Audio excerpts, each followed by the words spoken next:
You think you know Cheech and Chong, two laid-back legends, a cloud of smoke, and enough punchlines to fill a stadium. They're icons of stoner comedy, counterculture royalty, and pop culture fixtures whose names alone are enough to make people smile. But here's the thing, most people only know the surface story. The movies, the albums, the jokes.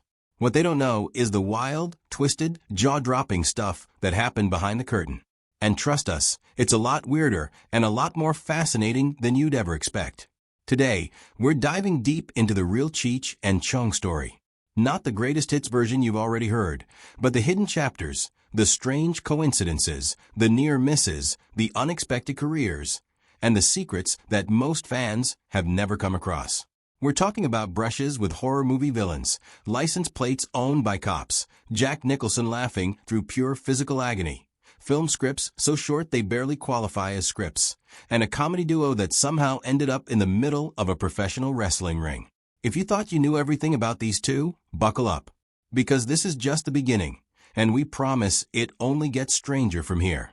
Let's kick things off with something that genuinely sounds too strange to be real, but is absolutely 100% true. Cheech and Chong were nearly in a Friday the 13th movie. Go ahead, let that sink in for a second. Jason Voorhees, hockey mask, the woods, and two stoner comedians stumbling around somewhere in the middle of it all. The man behind this delightfully bizarre idea was Tom McLoughlin, the director responsible for Friday the 13th Part 6. Jason Lives, released in 1986. After that film successfully breathed new energy into the slasher franchise, McLoughlin found himself buzzing with ideas for the next installment. And somewhere in that creative process, he landed on a crossover concept that was either brilliant or completely insane, possibly both. His pitch to producer Frank Mancuso Jr. was simple but gloriously absurd. Bring Cheech and Chong into the Friday the 13th universe. The setup he had in mind would place the duo either operating a secret marijuana farm deep in the woods surrounding Crystal Lake, or playing the roles of new camp counselors who were, to put it gently, completely unprepared for what was about to come their way. Either scenario practically writes itself.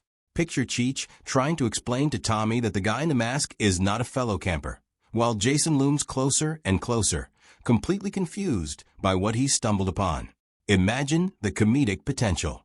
Cheech and Chong, so mellow and relaxed that they barely register Jason as a threat. Maybe they try to offer him a joint. Maybe they mistake him for a Halloween costume.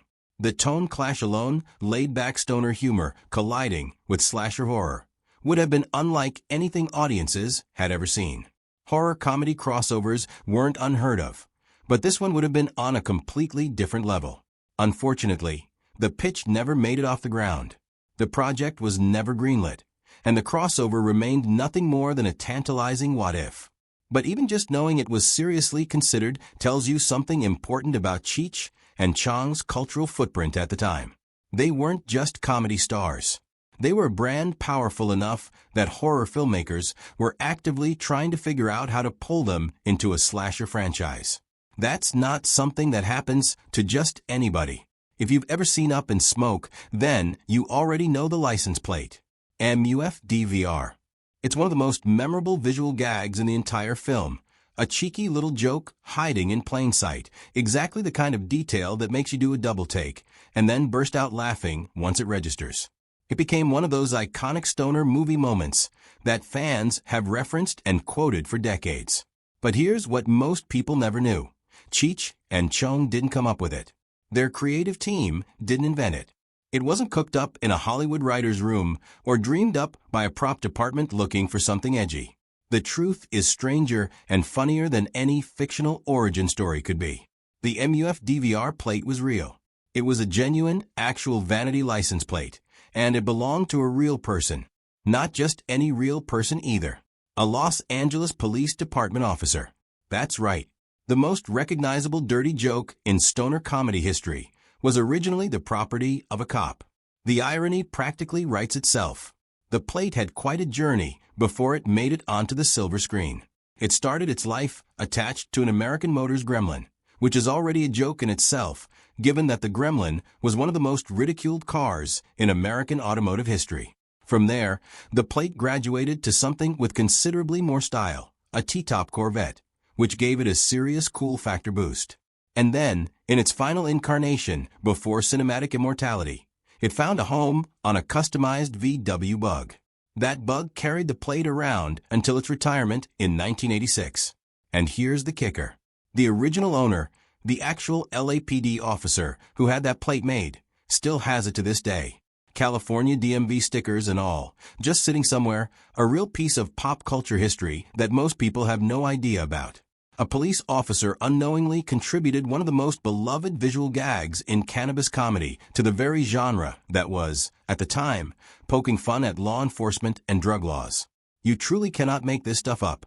It's one of those details that perfectly captures the spirit of Cheech Chong's whole story. Their greatest moments weren't always manufactured. Sometimes, reality handed them something better than anything they could have written themselves. Jack Nicholson is one of the greatest actors who ever lived. That's not a hot take, that's just a fact. The man has delivered some of cinema's most iconic performances, won multiple Academy Awards, and built a reputation as someone with a larger-than-life personality to match his larger-than-life career. But even for someone with a resume as stacked as Nicholson's, there are stories that make you stop and go, wait, that actually happened? This is one of those stories. And it involves Cheech Chong in a way you'd never see coming. According to Lou Adler, the producer behind Up in Smoke, Jack Nicholson came to watch an early screening of the film. Sounds simple enough, right? Except there was a complication, a significant one. Nicholson had recently been in a car accident, and the accident had left him with a dislocated shoulder. If you've ever had any kind of shoulder injury, even a minor one, you know how much movement aggravates it. And laughing, as it turns out, is one of the worst things you can do for a dislocated shoulder. Every chuckle, every burst of laughter, every involuntary giggle sends a jolt of pain radiating through the whole area. Nicholson had been told, presumably by a doctor with very clear instructions, that he should not laugh. Doctor's orders. Stay calm, stay still, don't laugh. He came to that screening fully aware of this. And then the film started. What happened next, according to Adler, was both painful and kind of beautiful. Nicholson tried. He genuinely tried to keep it together. But Cheech Chong, being exactly who they are, made that completely impossible. Every time a joke landed, every time a bit hit perfectly, Nicholson would let out these involuntary reactions.